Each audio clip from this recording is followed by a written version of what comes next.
Afternoon, ladies and gentlemen, to here for attending our Infrastructure Services Committee meeting, 11th of October 2022. This meeting will be audio recorded and those in attendance should refrain from making any defamatory statements. There is to be no other recordings of this meeting without the prior authorisation of the committee. Do we have any applications for attending meeting via video link? Nil. Nil. Chair. Apologies, please.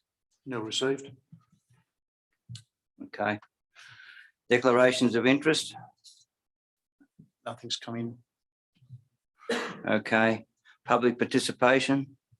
No, there's no public participation either. Well, if that's the case, we'll move down to our business items. On page 3, ISC 10.1, Works Program Infrastructure Services, Water and Sewer. Graham Wilson, you have the floor. Thank you, Mr. Chair. I'll take the report as read. We are obviously down on our recycled water with all the wet weather we've had. I'll give you some other highlights as we go through. For our Merriwa Sewer Treatment Plant, we've received our recycled water options report. We received it today and are reviewing it. It's due on the 28th of this month. Yeah, that's right. We're still progressing quite well on the works to desludge the ponds out at Merriwa. Having a few challenges with some disposal out there, but that's okay. We're still in contact with our person regarding the Cassler Sewerage Treatment Plant and a bit of a hybrid solution for that process. I'll give you a highlight about the Aberdeen River pump station improvements. That's sort of been delayed due to availability of pumps and availability of the electrical side of that process. That was previously planned to be due pre-Christmas. That looks like it's going to be pushed into late January or late February, depending upon availability of things, availability of parts, but also availability of council staff. There's a few people having holidays in that period. And probably the only other item is there's CCTV for the sewer system going to commence in middle of this month, starting in Murrurundi and then in Scone. That's the precursor to the sewer system relining. Okay. That's all. Thank you. Any questions or comments? Yes, Mr. Chair, somewhere you are saying the village page 5. Yep. Page 5. Where are we up to? There must be a little bit of activity yesterday. I had a couple of phone calls about the positioning of the standpoints. Just fill me in with that. What's happening? Yes, it's through the chair. I had a site visit with Gavin, who our project manager, looking at the 3 villages and where they would occur. We did bump into a gentleman at Wingen, I think it was Wingen? Wingen, sorry. And who was quite irate about, first of all, that we'd built a tank in the middle of town. And second of all, that we were considering putting standpipes. It would appear that there's been some public opinion that it should go down near the showground and the other end of town. That will probably put a bit of cost on the overall project. So at this point in time, we're going to provide in the next report a bit of a detail around where we're looking to put them. I'm not sure about the decision-making process, whether it's through this committee or whether it's has to go to council, but we're looking to bring it back to this committee so that you can see where the options are to put these dispensing station points and the pros and cons around that. Through you, Mr. Chair, again, well, that's very good. I mean, that would be an opportunity for those concerned residents, if they wish, to attend that meeting and speak, correct? Look, I'm at this point in time, I'm happy to go down the process of looking at options. I wouldn't like to think, I believe this has historically been a challenging process, but I'm happy to come back to an options process if that's where this committee and council want to move it to. Yeah, just through you, Mr. Chair, that's what I mean. So when we get to that time that we're going to make a decision, it'll be the time for the public to come, Mr. GM, would that be right? And address the committee. Yeah, through you, Mr. Chair. Yeah, that's correct. We're only in very early investigation stages, as you know, at this stage. And, you know, as Mr. Wilson's pointed out, we're still trying to find a site. Whilst we think we know where the sites are, the community may have different views. So there'll be an opportunity for the community to comment on those at that time. Any further questions or comments? I've got a couple. Thank you. The back on the Merriwa sewage treatment plant, the carry out the effluent reuse and recycling feasibility study. Is there any moves there to put that the outlet on adjoining land? Because I understand that land was sold recently, and whether that has been any further movement on that.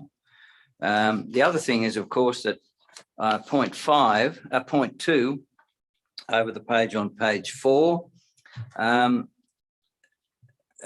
desludging and polishing. A lot of the sludging now from other areas that they go out onto particular land, but there's an approval process to go on with that. Now, whether they're sufficient or not to do that, I'm asking the question. Can that be done? I do know that a lot of the Newcastle ones are being I guess they had to be prepared correctly and then carted onto various locations. Do you have any reason for that, or is just, in other words, is it going to be just once they're desludged, etc., it will just return, and the water, the effluent, will not be of sufficient to take away, or they just run down into the adjoining land? Is that correct? Through the chair, I'll answer one question at a time. Yep. Start off with Let's do it question through 1, that. which was about the reuse of water. Yep. There is 3 options that I believe that we had. One was to put it to farmland, one was to put it to public land, and one was to put it to council-owned land that was not accessible to the public. Those 3 requirements have come with different levels of sanitation and those sorts of things, Right. and also a filtering. It is possible to put it out to public land, but it takes a fair bit of filtering and a bit of Right. chlorination and other things, and there's quite a lot of infrastructure to put in place to do that. The option to put it out into a paddock to a farmer, you have to get an agreement and a contract with the Yeah, farmers I know all that they can actually spread that water. They can not put their cattle on it for 24 hours. So there is a process of doing that, and we are looking at those options. I'm not sure of where there has been a situation where there's been a contract with a farmer like that. Okay. So there are a few challenges. What is economically viable? That's really my point. Out of all of those, what is economically viable? Because I do know the land, and it goes down into the adjoining land, goes down into the river. But how much of it's going to be used?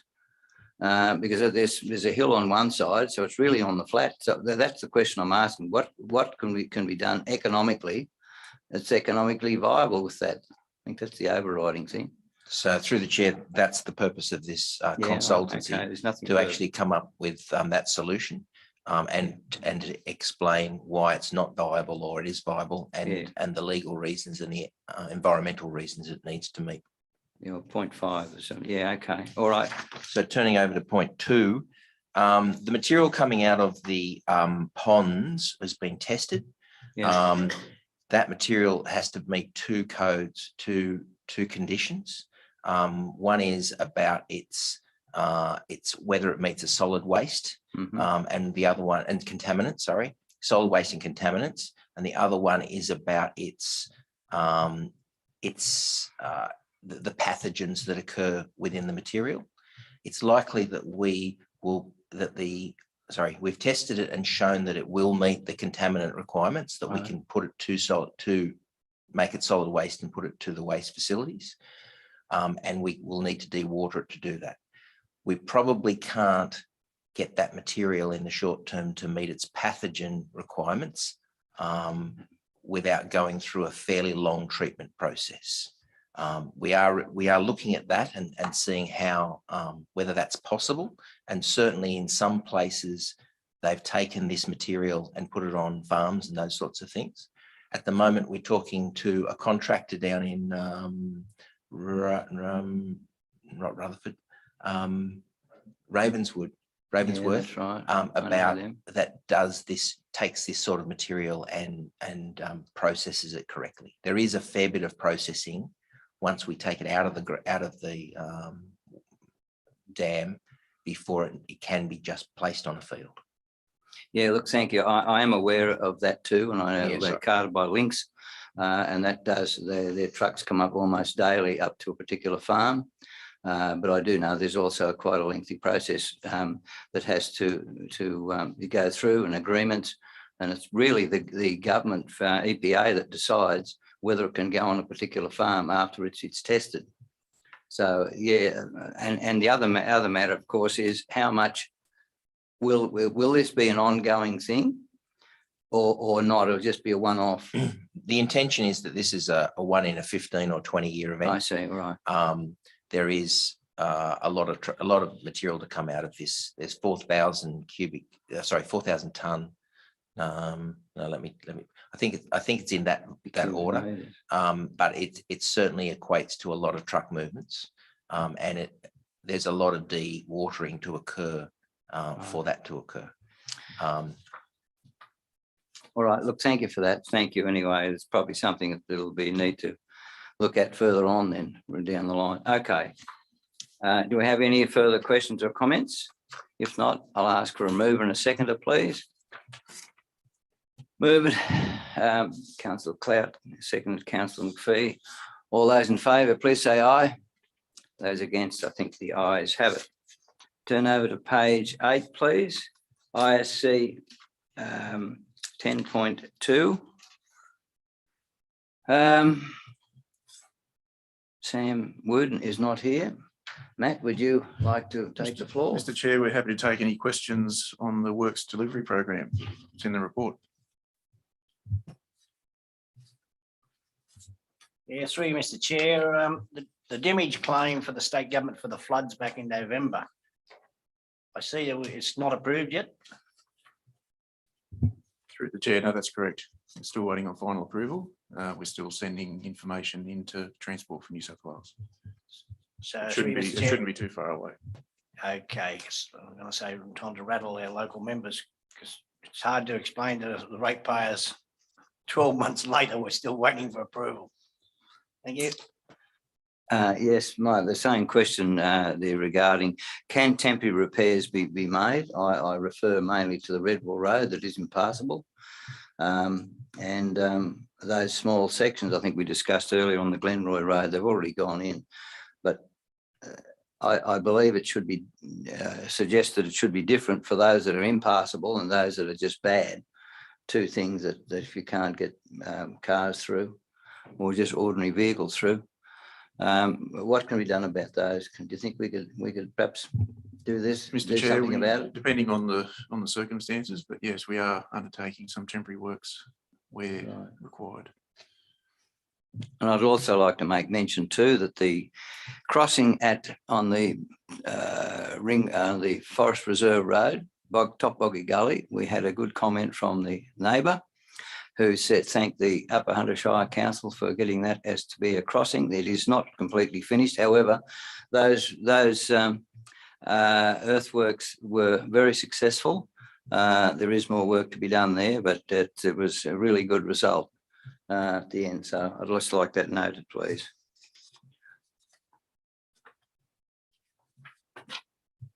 Do we have any further questions or comments? I've mentioned the Binks and the Redwall roads, and the government roads. So any other roads that we'd like to mention? Yeah, Mr. Chair, I see the roading program's been updated, which is great. But some of these roads are going to go back into 2023. How are we going to keep those? I know the roads are pathetic all over the Shire. But some of these roads that are not going to be due for graded until 2023, how are we going to hold those people at bay?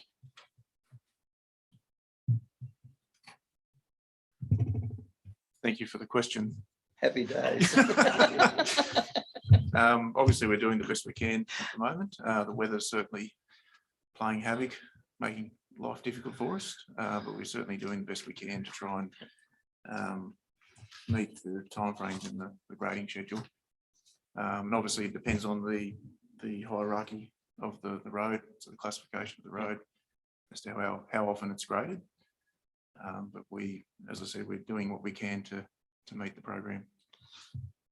So just to follow up, Mr. Chair, yes, I certainly agree. I see Stewartsbrook Road the other week, they went through and did some real bad potholes because the road was due, but it's got transferred on. Hunter Road is in pretty ordinary state of repair. Is that worth something looking at, is going through and doing some of those bad holes by hand until the grading program gets up?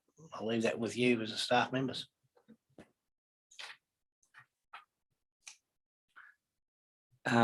Also, any other further questions? I'd just like to mention too, there is an expanding hole on approximately 15 k's from Merriwell on the Merriwell-Bunnan Road on the left-hand side, which of the tar section, which you can't avoid unless you travel to on the right-hand side. But it really, and because of the cutting is close to the verge of the road, it's just a big hole in the tar. Now, we're not going down because there's a lot of other potholes, but those are big ones. I'm suggesting that we really need to attend to those. How are we going to with virtually the tar filling section of just filling potholes with material? How are we going with that? Is there a dedicated crew doing that, or just when you can't, you use the grader, or what? Yes, Mr. Chair, we do have crews doing that at the moment, Right. just going around doing the road maintenance and filling in the potholes. Yeah, on the tar is the worst ones. They are really bad. Yeah, okay. Through you, Mr. Chair, I think last meeting, Mr. Gooden, Sam said that there were 2 crews that are just full-time doing potholes, correct? So, I mean, Were they? yeah, there are 2 full-time crews that are out and about every day managing that. Through the chair, I believe there's actually more than that at the moment. Yep. Yeah, right. Well, I just think that when we get complaints to us, if we can just tell them, look, now this is what we're doing. We're addressing that problem as best we can. That's all. And also and it is noticeable. I travel across that Scone Road that yes, there are more potholes in the tar being filled up, but some of these bigger ones are perhaps a little bit further out, but perhaps they could be attended to as well. Any other further questions or comments? You'd like to turn your phone on, please? Is that on? Yeah, it is now. My question is about on the program, what does start chainage and end chainage mean exactly? Through you, Mr. Chair, the change is simply the distance. So if it's measured in kilometres generally, so that'll be, if it says 21.2, it's 21.2 kilometres from the commencement of the road. And if it finishes at 23.2, it finishes at 23.2 kilometres. And obviously the difference in the start and finish is the length of the road being done. You'd Yeah. like to keep your phone on, your microphone on. Okay. Yeah, I think it's all done in the old chainage too. They talk about chainage. So it's actually measured in kilometres, but that's an old surveying term for when the roads used to be 100 links to a chain. Yeah. So Okay. All right, that's all good. Thank you. Any further questions or comments? If not, I'll ask for a mover and a seconder, please. Move Councillor Clout and seconded Councillor McPhee. All those in favour, please say aye. Those against, I think the ayes have it. I'd like to turn over to page 21. ISC 10.3. Let me turn to 21. Looks like, Matt, you've got the floor again. Thanks, Mr. Chair. Again, happy to take any questions Sure on you're this Looking item. forward to that. Okay, well, I guess most of us would like to turn to page 24 and start off there. I suggested earlier on that perhaps the font could be a little larger, but it was explained to me that it was most difficult to do that. So I guess probably we just need to get a magnifying glass for those who have difficulty with their eyesight. Yeah. Okay. I have a question on page 25. The 2022-15 bridges, Morella Street Causeway replacement. How are we going with that? When are we going to start that? I mean, I think, where are we up to? In other words, where are we up to on that? Mr. Chair, I'll take that. I've been asking the same question. One of the problems we've got is we've had a number of project managers absent from the organisation. We've been trying to fill that. So it's a project that hasn't progressed too much. However, we do have some new rates coming in for bridge construction this week. We intend to use those rates to determine the most suitable design for Morella Street. One of the concerns is with the rate increases that we've had since the original funding was put in, is we may not be able to construct that in its intended form for the money that we have. So Mr. Augusta, myself and Mr. Anna are meeting this week, actually, once we've got these new rates, to see what we can do. So it may require a slight scope change so that we can do that. Once we know that, we can come back to council and report on that. But we're actually doing that lower. So the the council has resolved to do the low level bridge, Yes. but the final design of what that is has not yet been determined, and it's subject to the funding amount that we have. Okay. I'm not sure whether it's down here, the one that was on the Idle Road. Is that was in, I think. I don't know whether it was certainly nothing started on there. In the Idle Road, there's the bridge to go over there and replace that one.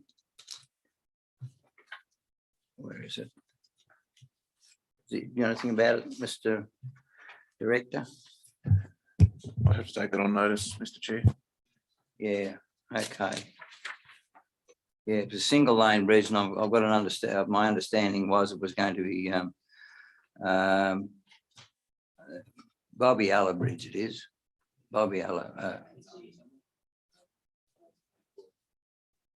Do you know anything about it, Chris? Sorry, what was the question? The Bobby Alla, the bridge over the, I think it's the Bow River. They call it the Bobby Alla or Bobby Alla Creek. Near the property called Bobby Alla on the northern side. They were going to replace that. It's a timber bridge, single lane, and not very conducive to heavy vehicles traffic. And I think they were going to either realign it, or it was going to be a dual lane. But it was in the original budget. Now, whether it's still there or taken out, perhaps. Yeah, Mr. Chair, if you have a look at that item on page 24, you'll see that design and construction tenders close this week. So we'll have the tender rates in, and we'll be able to see what that is. That this aligns to some of those rates that I was talking about coming in for bridges in the last item. Once we know that, we can then progress the works. It is too, and it's so small that I even overlooked it. My eyes need to be. Mr. Chair, we used to call that cookie in the jar. Well, it needs to be looked at and attended to. Anyway, we're not going into that. If it's in hand, I appreciate that and thank you.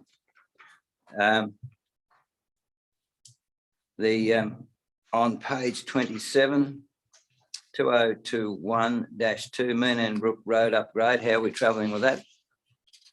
You got a cookie, Mr. Mayor?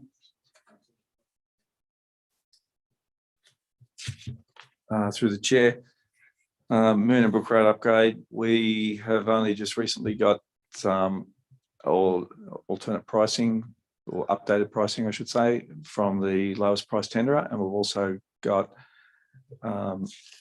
pricing from council to do that work.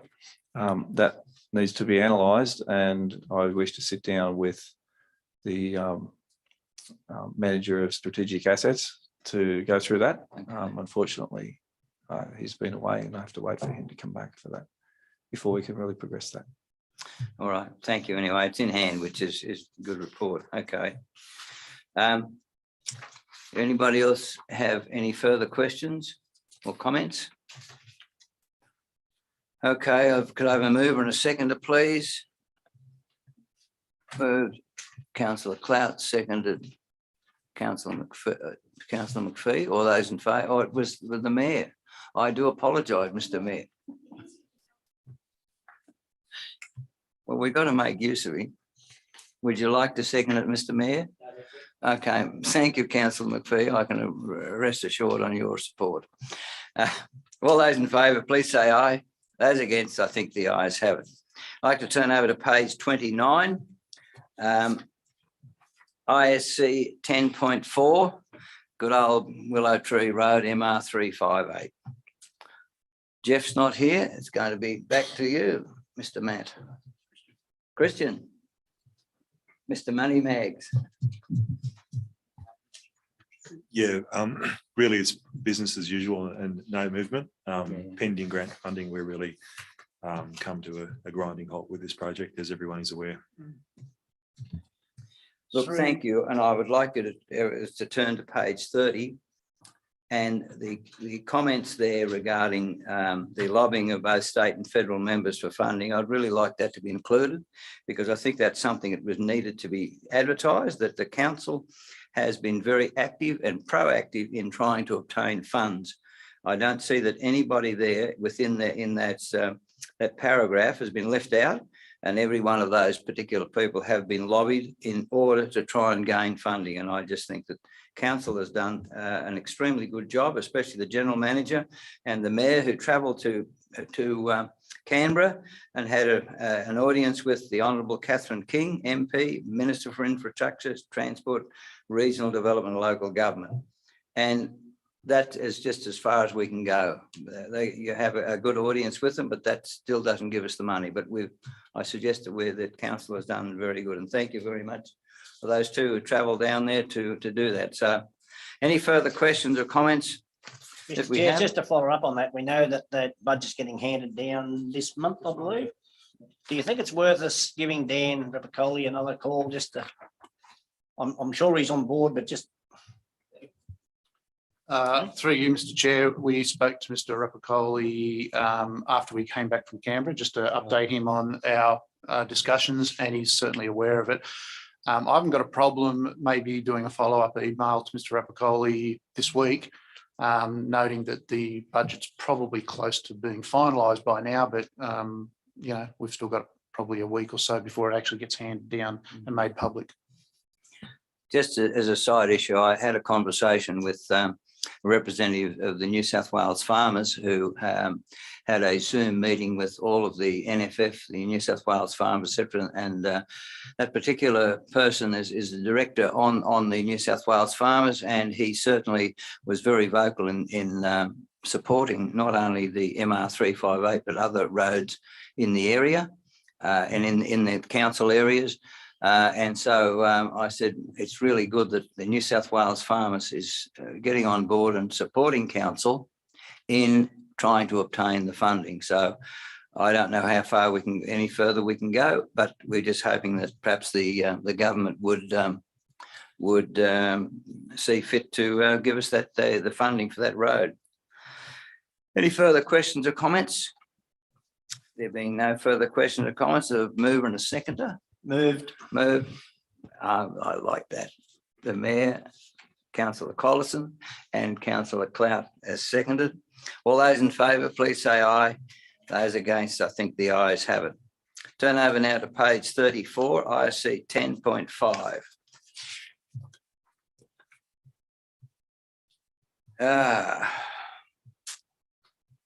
Are we satisfied with the answers that were given?